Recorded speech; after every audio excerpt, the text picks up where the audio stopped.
अमरीका के ईरान उत्ते मुसलसल 6वें दिहाड़े भी हमले अमरीकी फौज ने सड़कों, पुलों, रेलवे निजाम समेत इंफ्रास्ट्रक्चर को निशाना बनाया। जनूबी ईरान विच 5 पुल तबाह, 7 अफराद शहीद, कई जख्मी। बंदर अब्बास, बंदर खुमैर, एवाज ते बुशहर विच हमले। बंदर अब्बास विच रिहायशी इमारत ते रेलवे स्टेशन को निशाना बनाया। कम्युनिकेशन टावर भी उड़ा दिता गया। बिजली का निजाम दरहम बरहम। अमरीका का एयरशेयर एयरपोर्ट उत्ते भी मिसाइल हमला। बुशहर विच बहरी अड्डियां नूं निशाना बनाया गया। सेंटकॉम के मुताबिक हमलियां दी वड्डी लहर मुकम्मल कर ली गई। अड़ाका तैयारियां ते ड्रोन्स ने ईरानी फौजी अहदाफ नूं निशाना बनाया। अहदाफ विच फिजाई दिफाई तनसीबात, साहिली निगरानी दे मराकज, फौजी रस्त का निजाम ते बहरी सलाहियत शामिल ने।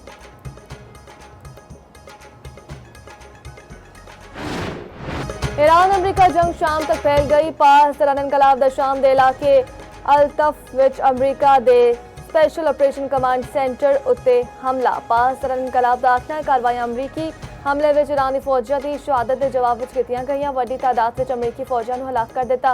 रडार सिस्टम कई अमरीकी हेलीकॉप्टर से तबाह करन दा दावा।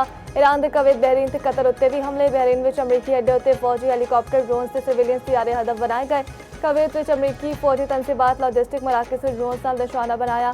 पास दौरान इनकलाब दा आखना है खलीजी मुल्क अमरीका नूं ईरान उत्ते हमलियां लई अपनी सरजमीन इस्तेमाल करने की इजाजत ना देन। कतरी वजारत दिफा का आखना है मुसल्ह अफवाज कतर उत्ते फिजाई हमलियां नूं नाकाम बना रही है।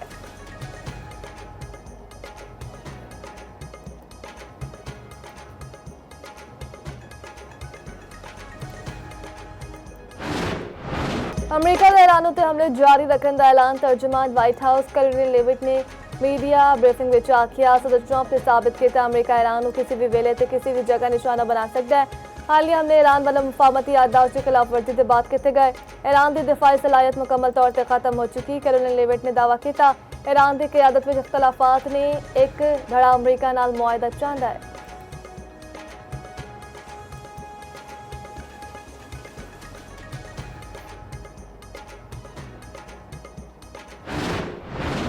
अमरीकी सदर ने चीन उत्ते इंतखाबी डेटा चोरी करने का इल्जाम न दिता। कौम नाल खिताब विच डोनाल्ड ट्रंप बोले चीन ने 2020 के सदारती इंतखाबात विच अमरीकी ड्रोन से 22 करोड़ फाइलां हासिल कीतियां। चीन चाहता सी मैं सदारती इलैक्शन हार जावां। चीन ने अमरीकी अवाम विच मेरे मुतालिक मनफी तासर पैदा करने की कोशिश की। नेशनल इंटैलीजेंस के डायरैक्टर ते FBI नूं चीन तो मुतालिक तहकीकात का हुक्म। ट्रंप के इंतखाबात तो मुतालिक खुफिया दस्तावेजात जारी करने का ऐलान। साडा इंतखाबी निज़ाम करप्ट ते कमज़ोर हो चुका है।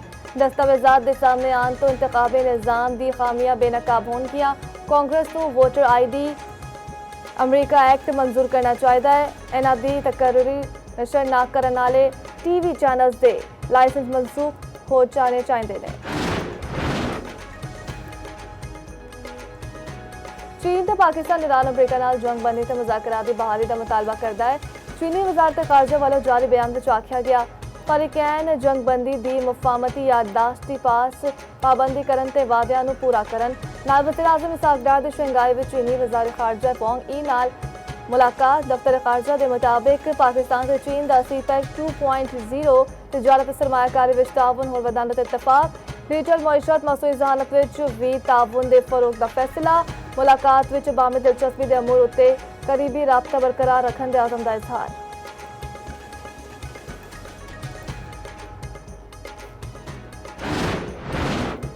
आबनार हुरमज़ी नाकाबंदी होर सख्त। अमरीकी फौज का आबनार हुरमज़ विच सुपर टैंकर उत्ते हमला। अमरीकी मैरीन का एक होर जहाज उत्ते दावा चैकिंग की। हुरमज़ तो लंघन की कोशिश करने वाले 3 जहाज़ों को रुख तब्दील करने उत्ते मजबूर कर दिता। दूसरे पासे पास इनकलाब का आखना है आबनार हुरमज़ उत्ते ईरान का कंट्रोल है। अमरीकी हमले बंद होने तक हुरमज़ तो तेल ते गैस की तस्सील नहीं होगी।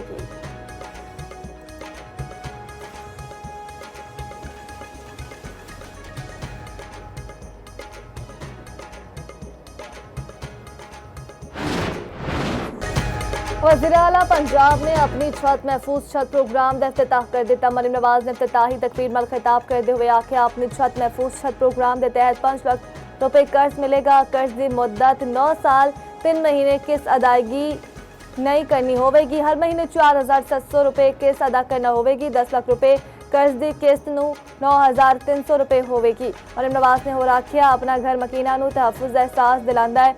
मुस्तहिक खानदाना जाती छत फराहम करांगे।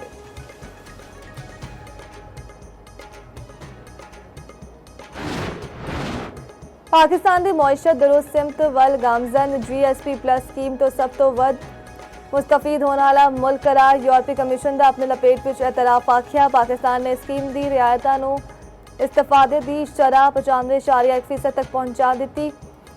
2024 में 7.5 अरब यूरो की बरामदात GSP+ रियायतों तो मुस्तफीद हुई। पाकिस्तान को तकरीबन 732 मिलियन यूरो की टैरिफ बचत हुई।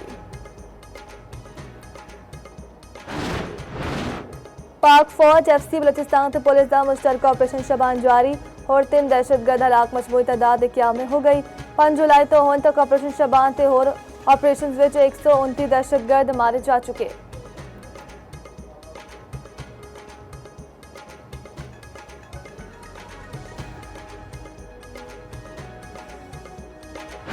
नायब वज़ीर आज़म इसहाक डार दी वर्ल्ड आर्टिफिशियल इंटेलिजेंस कॉन्फ्रेंस की इफ्तिताही तकरीब में शिरकत। चीनी सदर शी जिनपिंग ने कॉन्फ्रेंस की इफ्तिताही नशिस्त नाल खिताब किया। तर्जुमान दफ्तर खारजा के मुताबिक पाकिस्तान बानी रुकन के तौर पर वर्ल्ड AI ताउन तंजीम में शामिल। बानी रुकन ने मुआहदे पर दस्तखत करके वाइको के क़याम की बुनियाद रखी। पाकिस्तान का तरक्की पजीर मुल्क लिए जदीद टेक्नोलॉजी तक वसी रसाई उत्ते जोर। तर्जुमान ने आख्या मसनूई ज़हानत के फवायद सब तक पहुंचाने लिए आलमी ताउन नागुज़ीर है।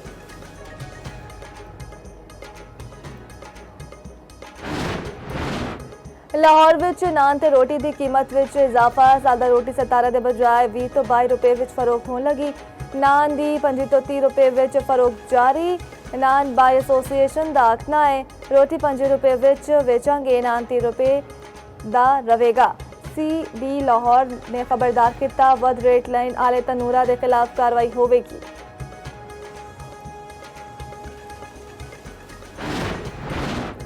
रावलपिंडी के इलाके खयाबान सैयद विच ताजर तो 90 लाख की डकैती। ताजर अदनान घर जा रहा कि मोटरसाइकिल सवार डाकुआ ने रोक लिया। गन पॉइंट उत्ते 90 लाख रुपए लुट के फरार। दरिया रावी तो सतलुज विच पानी के बहाव विच इजाफा। रावी विच शादरा उत्ते पानी का बहाव 10,400 क्यूसिक तक जा पड़ा। सतलुज में हेड सुलेमान की उत्ते 16,200 क्यूसिक का वेला गुजर रहा है। दोवां दरियाओं विच पानी मामूल तो वध मगर सैलाब का कोई खतरा नहीं। वध बारिशों से भारत वालों पानी छड्डण ते सैलाब के खतरे मौजूद।